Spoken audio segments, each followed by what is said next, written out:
पत्रकार बंधुओं को नमस्कार। अभी कुछ देर पहले आपने दिल्ली के पुलिस कमिश्नर श्री सुधांशु त्रिवेदी जी की प्रेस कॉन्फ्रेंस देखी होगी। उनकी नियुक्ति दिल्ली के पुलिस कमिश्नर के तौर पे हो गई है और वो हर दिन नए नए खुलासे कर रहे हैं। पुलिस को भी जो जानकारी नहीं है, पुलिस के पास अपना मीडिया सेल है, पुलिस जो नहीं बता पाती वो सुधांशु त्रिवेदी जी बताते हैं। पुलिस जो नहीं बता पाती वो अनुराग ठाकुर जी बताते हैं। दिल्ली की पुलिस को भी जो नहीं मालूम वो स्मृति ईरानी को मालूम है। हमारे एक विधायक का नाम ले लिया, जय भगवान उपकार का, जो दलित समाज से आता है, बोला उसको नोटिस मिली है। तो मैं भाजपाइयों से पूछना चाहता हूं कि तुम्हारी पुलिस में नियुक्ति कब से हुई? आप छोटे छोटे बच्चों को मिल रही बम की धमकी का राजनीतिक लाभ उठा रहे हो। शर्म नहीं आती? राजनीति का स्तर इस स्तर तक गिरा दिया आपने। पहली घटना कब हुई दिल्ली के अंदर? बच्चों के स्कूल को बम से उड़ाने की पहली घटना हुई, धमकी की पहली घटना हुई मई के महीने में। मई के महीने में। और आज लगभग 8 महीने 9 महीने बीत जाने के बाद दिल्ली पुलिस की तरफ से कोई प्रयास नहीं किया गया, कोई सबूत नहीं दिए गए, कोई बयान नहीं आया। जब 15 दिन चुनाव का रह गया है दिल्ली का, तो आज दिल्ली के पुलिस कमिश्नर और गलती से भारतीय जनता पार्टी के नेता सुधांशु त्रिवेदी जी प्रेस कॉन्फ्रेंस कर रहे हैं और ये बता रहे हैं पता नहीं कौन कौन सी कहानी, किस किस एनजीओ का हवाला, क्या क्या, इनको सब पता चल गया। मैं पूछना चाहता हूं,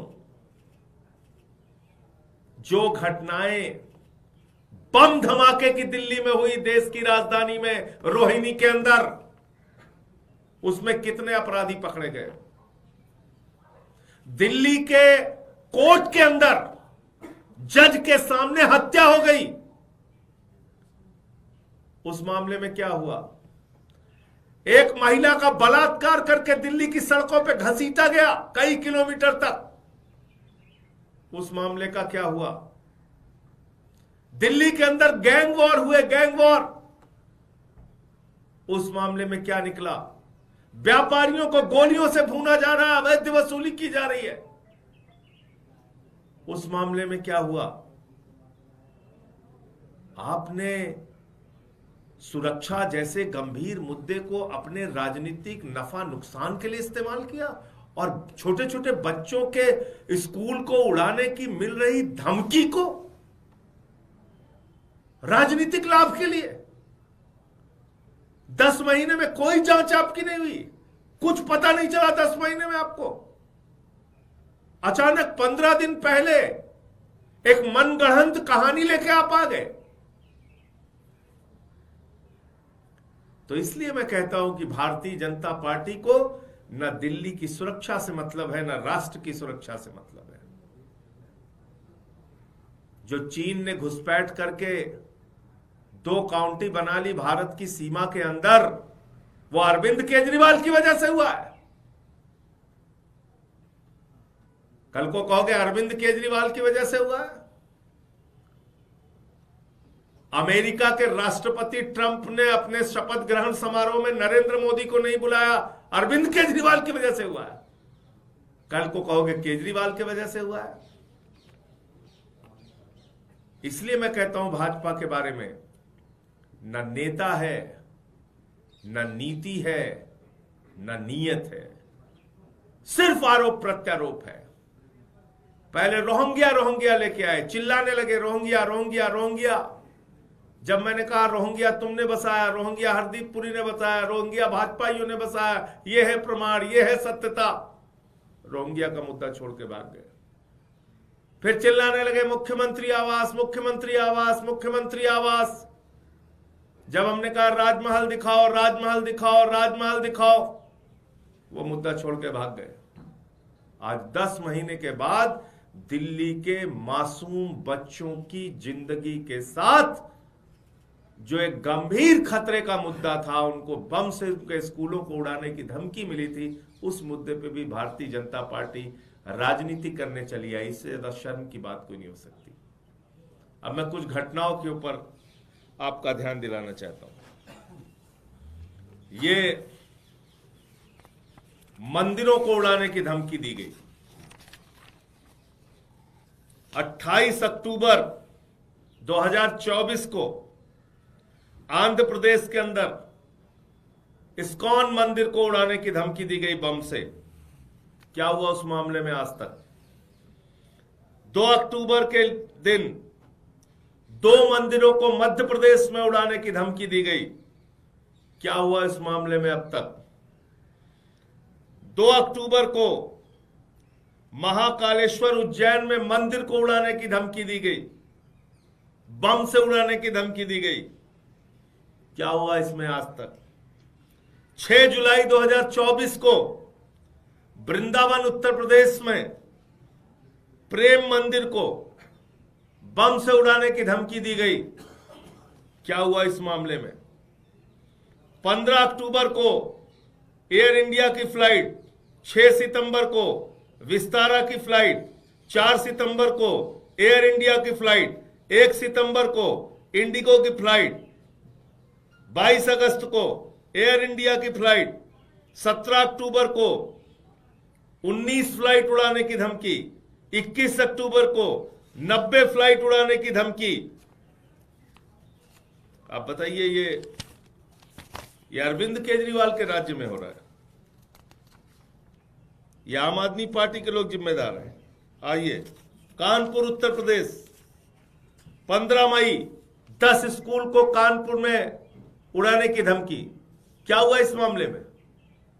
10 स्कूलों को कानपुर में 15 मई को उड़ाने की धमकी मिली। क्या हो रहा है इस मामले में? तो इसलिए ये अलग अलग स्कूलों को उड़ाने की धमकी, फ्लाइट्स को उड़ाने की धमकी, अलग अलग तारीखों में धमकी। 28 अक्टूबर को 60 फ्लाइट उड़ाने की धमकी, 27 अक्टूबर को 50 फ्लाइट उड़ाने की धमकी, 24 अक्टूबर को 6 फ्लाइट उड़ाने की धमकी। ये सारे मामले हैं। आप मुझे बताइए, क्या देश की सुरक्षा के मामले में भी भारतीय जनता पार्टी इस प्रकार की ओछी राजनीति करेगी? बिना प्रमाण, बिना सबूत कुछ भी आके बोलना, कुछ भी आके कहना, ये कौन सी राजनीति है? क्या आपको ये भी शर्म नहीं आई कि दिल्ली के मासूम बच्चों का विषय है और हमने इस मुद्दे को उठाया था?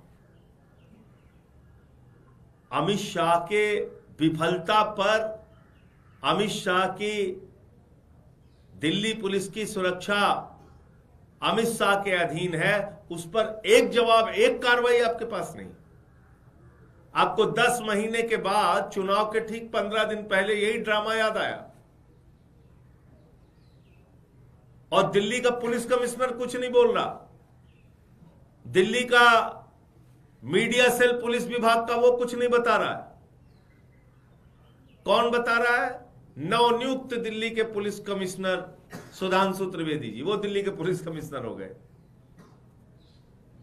स्मृति ईरानी जी महिला पुलिस कमिश्नर हो गई, वो बोल रही हैं। अनुराग ठाकुर को ज्वाइंट सीपी बना दिया गया, वो बोल रहे हैं। अरे तुम लोग अपने दफ्तर में रिपोर्ट तैयार करते हो, कहां से लेके आते हो भाई? कहां से लेके आते हैं आप लोग? क्यों आप कानून व्यवस्था जैसे गंभीर मुद्दे पे ओछी राजनीति कर रहे हैं? तो मुझे इतनी बात कहनी थी। आपका कोई प्रश्न हो तो आप पूछ सकते हैं।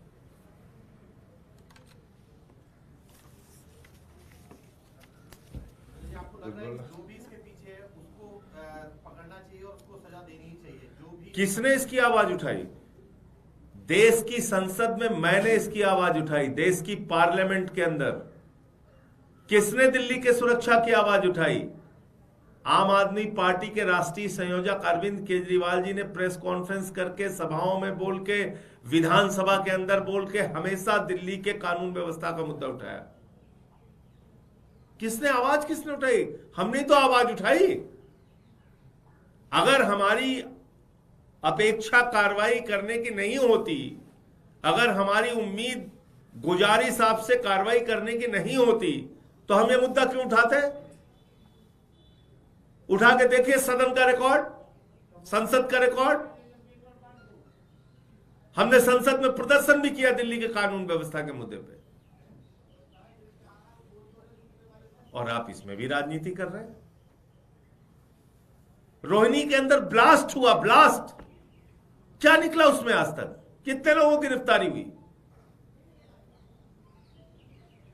तो इसलिए ऐसे गंभीर मुद्दे पर भी ओछी राजनीति करना यह भारतीय जनता पार्टी का चलन हो गया। सर, बीजेपी जो है वो आम आदमी पार्टी के लीडर्स को, स्पेसिफिकली आम आदमी पार्टी को और मुख्यमंत्री को डायरेक्टली अक्यूज कर रही है और एनजीओ के साथ एसोसिएट कर रही है, जिसे दिल्ली पुलिस ने अपने प्रेस कॉन्फ्रेंस में बताया था।